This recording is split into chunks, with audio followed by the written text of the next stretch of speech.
नमस्कार, बीकेसी गुरु क्लासेस में आपका स्वागत है। आज हम पढ़ेंगे 12th बोर्ड एग्जाम 2022 के भूगोल विषय के पेपर का हल। तो चलिए शुरू करते हैं। यहां पर देखिए, सबसे पहला प्रश्न है, सही विकल्प चुनकर लिखिए, निम्नलिखित में से किस प्रदेश में प्रलेखित प्राचीन नगरीय बस्ती रही है। तो कहां पर किस प्रदेश में प्रलेखित प्राचीन नगरी बस्ती रही है? तो वांगो की घाटी में रही है, वांगो की घाटी में रही है। दूसरा देखिए, निम्नलिखित महाद्वीपों में से किस एक से विश्व व्यापार का सर्वाधिक प्रवाह होता है? विश्व व्यापार का सर्वाधिक प्रवाह होता है यूरोप महाद्वीप से। ऑप्शन नंबर सेकंड सही है। वे काम जिनमें उच्च परिमाण और स्तर वाले अन्वेषण सम्मिलित होते हैं कहलाते हैं पंचम क्रियाकलाप। तो देखिए, उच्च स्तर वाले अन्वेषण सम्मिलित होते हैं, क्या कहलाते हैं? पंचम क्रियाकलाप। निम्न में से कौन सी एक अर्थव्यवस्था में उत्पादन का स्वामित्व व्यक्तिगत होता है? कौन सी अर्थव्यवस्था में? पूंजीवाद में होता है उत्पादन का स्वामित्व व्यक्तिगत। पांचवा है, निम्न में से किस प्रकार की कृषि में खट्टे रसदार फलों की कृषि की जाती है? कौन सी कृषि में? भूमध्य सागरीय कृषि में। भूमध्य सागरीय कृषि में खट्टे रसदार फलों की कृषि की जाती है। आगे देखिए, प्रश्न क्रमांक 2 है, रिक्त स्थानों की पूर्ति कीजिए। वृद्ध जनसंख्या खालिस्तान वर्ष से अधिक आयु वाली होती है। 60 वर्ष से अधिक आयु वाली जनसंख्या को वृद्ध जनसंख्या कहते हैं। आगे देखते हैं, दूसरा नंबर है, गंगा के मैदान में अधिकांश गांव खालिस्तान प्रकार के हैं। किस प्रकार के हैं? सघन बस्ती हैं, वो सघन बस्ती हैं। आगे देखिए, चाय सर्वाधिक खालिस्तान राज्य में पाई जाती है। किस राज्य में पाई जाती है? असम, यहां आ जाएगा असम। चौथा है, भारत में चीनी का दूसरा उत्पादक राज्य खालिस्तान है। चीनी का दूसरा उत्पादक राज्य है उत्तर प्रदेश। उत्तर प्रदेश है। फिर आगे देखिए, विश्व पर्यावरण और विकास आयोग का गठन खालिस्तान ने किया है। संयुक्त राष्ट्र संघ ने किया है। यहां क्या लिख देंगे? संयुक्त राष्ट्र संघ ने किया है। हाँ नंबर का है, विकसित देशों की जीवन प्रत्याशा खालिस्तान है। तो विकसित देशों की जीवन प्रत्याशा है 72 वर्ष। अब वो अधिक क्यों है? इतनी अधिक इसलिए है क्योंकि विकसित देशों के जीवन आमतौर पर कैसा होता है? बेहतर होता है, स्वच्छता पूर्ण होता है, पोषण वाला होता है, उच्च स्तर की जीवन शैली होती है, उन्नत स्वास्थ्य सेवाएं होती हैं। इन सब कारणों से वहां के लोग लंबे समय तक जीवित रहते हैं और मृत्यु दर वहां की कम होती है, इसलिए उनकी जीवन प्रत्याशा 72 वर्ष है। सही जोड़ी मिलाइए। यहां पर देखिए, सबसे पहले है भौगोलिक सूचना स्रोत। भौगोलिक सूचना स्रोत का संबंध है यात्रियों का विवरण। विकसित देश की मृत्यु दर कम होती है, तो ये मृत्यु दर कम से मिला देंगे। कृषि, कृषि क्या है? प्राथमिक क्रियाएं हैं, तो इसे प्राथमिक क्रियाओं से मिला देंगे। अंतरराष्ट्रीय संचार, अंतरराष्ट्रीय संचार क्या है? कृत्रिम उपग्रह। क्या है? कृत्रिम उपग्रह। आर्थिक विकास, श्रम संगठन द्वारा। इस तरह से ये सही जोड़ी मिला देंगे बच्चों। अब आगे बढ़ते हैं, प्रश्न क्रमांक 4, एक वाक्य में उत्तर दीजिए। तो देखिए, सबसे पहले, जनसंख्या वृद्धि का सबसे खराब परिणाम लिखिए। जनसंख्या वृद्धि होने से सबसे खराब परिणाम क्या आ रहा है? भूखमरी, भूखमरी बढ़ रही है, अनाज की कमी हो रही है, भोजन का अभाव। उसी को हम क्या कहते हैं? भोजन का अभाव हो रहा है। ये है प्रमुख कारण। जनसंख्या वृद्धि होगी, भूखमरी बढ़ेगी, भोजन का अभाव होगा। भोपाल मध्य प्रदेश का किस प्रकार का नगर है? कैसा नगर है? यह मध्य प्रदेश की राजधानी है, प्रशासनिक नगर है ना यह मध्य प्रदेश का। कैसा नगर है? प्रशासनिक नगर है। तीसरा नंबर में देखते हैं, भारत का सुनहरा रेशा किसे कहते हैं? किसे कहते हैं? पटसन को भारत का सुनहरा रेशा कहते हैं। आगे चौथा है, जनसंख्या की दृष्टि से भारत का कौन सा स्थान है? जनसंख्या की दृष्टि से भारत का दूसरा स्थान है। विश्व में पहला स्थान जनसंख्या में चीन का है। आगे देखिए, 5वें नंबर पर है, सतत पोषणीय विकास का उद्देश्य क्या है? श्रमिकों को नियमित रोजगार देना। श्रमिकों को नियमित रोजगार मिलेगा तो सतत पोषणीय विकास कहलाता है। को नियमित रोजगार देना, रोजगार देना। ठीक है बच्चों। अब आगे है छठवा, भारत के सर्वाधिक सोयाबीन उत्पादक राज्य का नाम लिखिए। कौन सा है? मध्य प्रदेश। भारत का सर्वाधिक सोयाबीन उत्पादक राज्य मध्य प्रदेश है। अब बढ़ते हैं अगले प्रश्न की ओर। प्रश्न क्रमांक 5, सत्य असत्य चुनकर लिखिए। तो सबसे पहला नंबर पर है बच्चों, ग्रिफिथ टेलर नव निश्चयवाद के जनक माने जाते हैं। बिल्कुल सत्य है यह कथन। दूसरा देखिए, उच्च जन्म दर होने पर लिंगानुपात बढ़ता है। असत्य है ये। फिर तीसरा है, गांव संस्कृति का आधार है। बिल्कुल गांव संस्कृति का आधार है, यह कथन सत्य है। फिर चौथा है, खनिज संसाधनों का संरक्षण आवश्यक नहीं है। आवश्यक खनिज संसाधनों का संरक्षण आवश्यक नहीं है, तो ये कथन असत्य हो गया, जबकि उनका संरक्षण तो आवश्यक है। ये कथन कैसा हो गया? असत्य है। एमपी बोर्ड के 2023 के बोर्ड एग्जाम का पेपर भूगोल कक्षा 12वीं। तो चलिए यहां पर लेते हैं सबसे पहले नंबर का प्रश्न, सही विकल्प चुनकर लिखिए। रुको और जाओ निश्चयवाद संकल्पना का प्रतिपादन किसने किया था? किसने किया था? ग्रिफिथ टेलर ने किया था। Griffith Taylor. दूसरा है, निम्नलिखित में से किस महाद्वीप में जनसंख्या वृद्धि सर्वाधिक है? किस महाद्वीप में जनसंख्या वृद्धि सर्वाधिक है? अफ्रीका महाद्वीप में जनसंख्या वृद्धि सर्वाधिक गति से हो रही है। फिर तीसरा है, मानव विकास की अवधारणा निम्नलिखित में से किस विद्वान की देन है? मानव विकास की अवधारणा डॉक्टर महबूब उल हक की देन है, तो doctor Mehboob ul Haq. The number है, सोवियत संघ में सामूहिक कृषि को निम्नलिखित में से क्या कहते हैं? सामूहिक कृषि को क्या कहते हैं? कोलखहोज कहते हैं। कोलखहोज कहते हैं। ई नंबर है, निम्न में से कौन सी एकल कृषि नहीं है? कौन सी एकल कृषि नहीं है?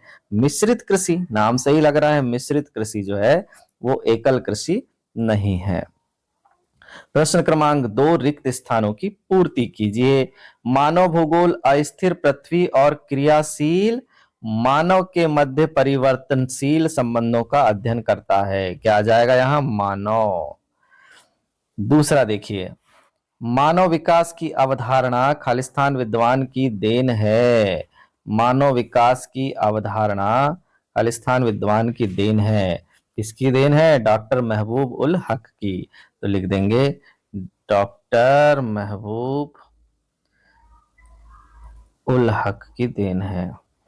तीसरा नंबर है, फूलों की कृषि खालिस्तान कहलाती है। फूलों की कृषि पुष्पोत्पादन कहलाएगी या फ्लोरिकल्चर कहलाती है? क्या लिख देंगे? पुष्पोत्पादन, पुष्पोत्पादन, पुष्प उत्पादन, या क्या कहलाती है? फ्लोरिकल्चर। फ्लोरिकल्चर। ठीक है बच्चों, आगे देखते हैं। चौथा है, सहकारी कृषि का सफल परीक्षण खालिस्तान देश में किया गया है। किस देश में किया गया है?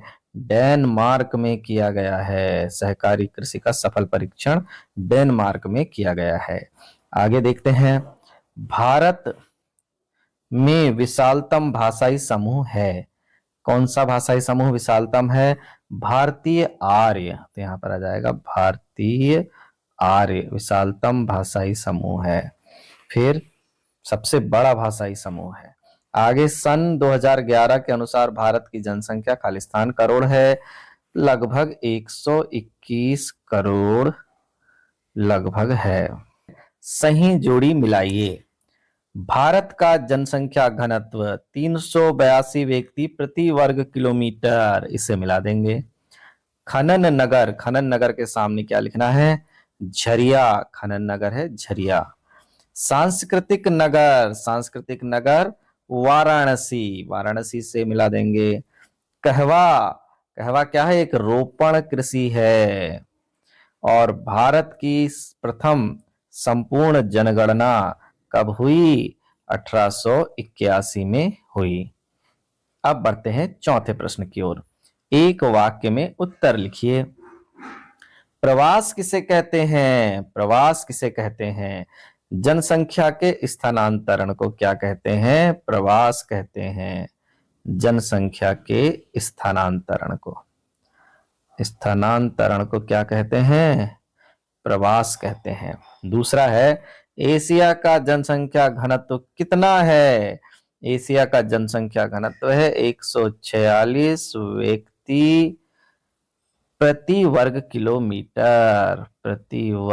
किलोमीटर है एशिया का जनसंख्या घनत्व। तीसरा देखिए, 2011 की जनगणना के अनुसार भारत के किस राज्य में नगरीय जनसंख्या का अनुपात सर्वाधिक है? भारत के किस राज्य में नगरीय जनसंख्या सर्वाधिक है? तमिलनाडु में है, तमिलनाडु।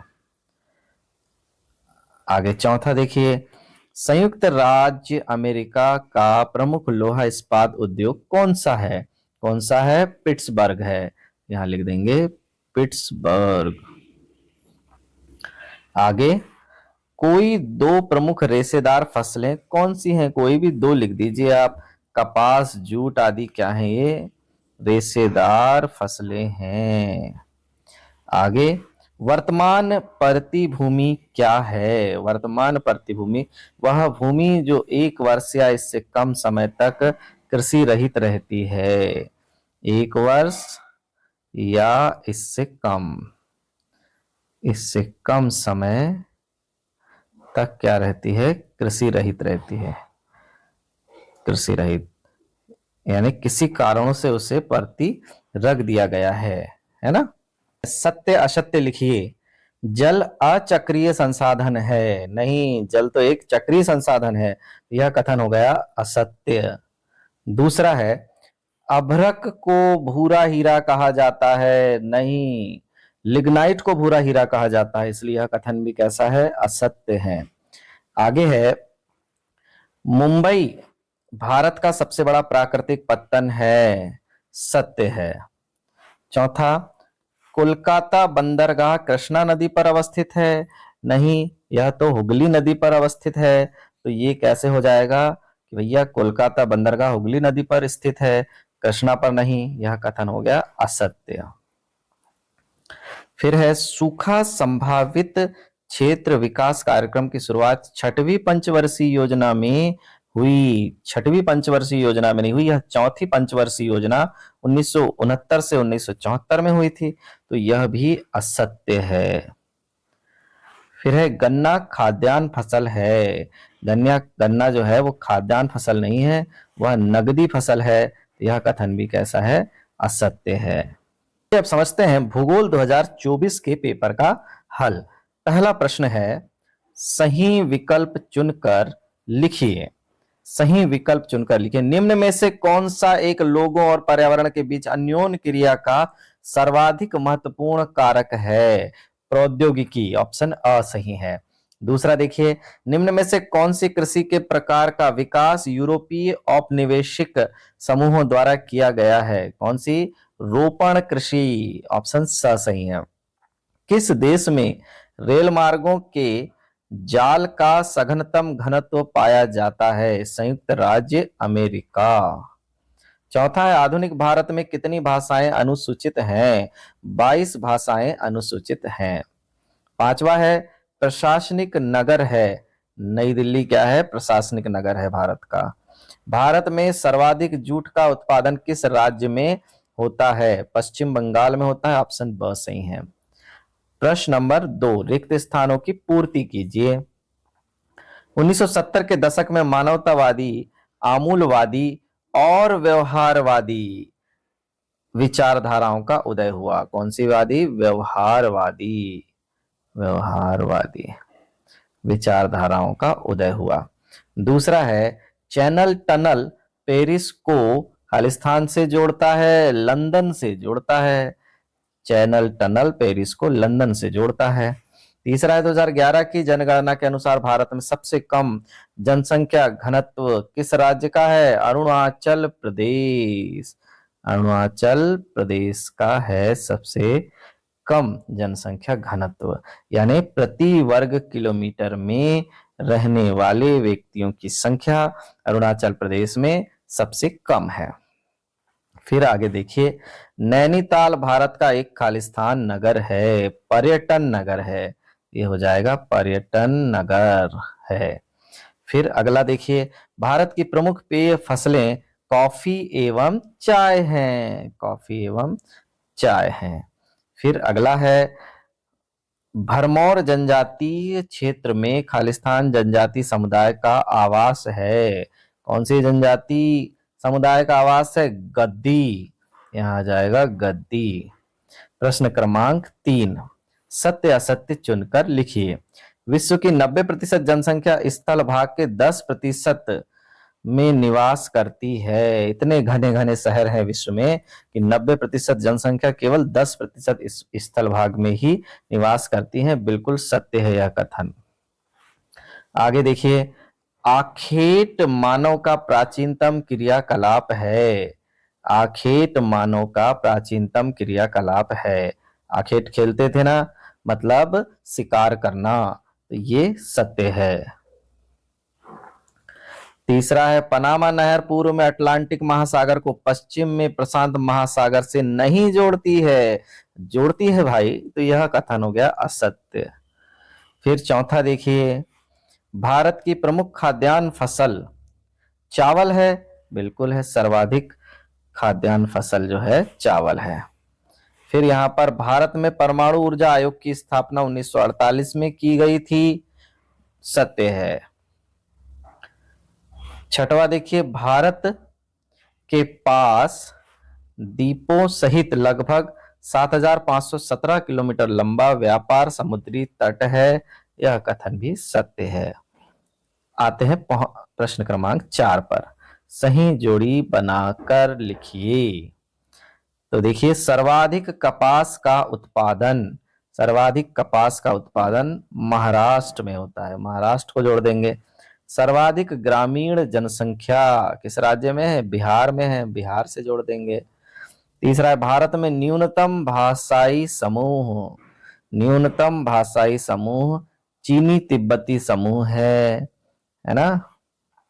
चौथा है, स्वेज नहर का निर्माण 1869 में हुआ था, 1869 में। और वस्त्र निर्माण क्या है? द्वितीयक क्रियाकलाप है। ठीक है बच्चों, 5वें प्रश्न पर आते हैं। एक वाक्य में उत्तर लिखिए। चलिए, मानव विकास प्रतिवेदन प्रतिवर्ष किसके द्वारा प्रकाशित किए जाते हैं? संयुक्त राष्ट्र विकास कार्यक्रम यूएनडीपी द्वारा। किसके द्वारा? यूएनडीपी के द्वारा, संयुक्त राष्ट्र विकास कार्यक्रम के द्वारा। दूसरा है, विश्व व्यापार संगठन कब बनाया गया? जनवरी 1995 में बनाया गया। भारत की 2 प्रमुख तिलहन फसलों के नाम लिखिए। 2 प्रमुख तिलहन फसलों के नाम तो कौन कौन हो जाएंगी? मूंगफली, सरसों आदि क्या है? तिलहन फसलें हैं। फिर आगे चौथे नंबर पर देखिए, 2011 की जनगणना के अनुसार भारत का जनसंख्या घनत्व कितना है? पूरे भारत देश का है 382 व्यक्ति प्रति वर्ग किलोमीटर, यानी एक वर्ग किलोमीटर में 382 व्यक्ति रहते हैं।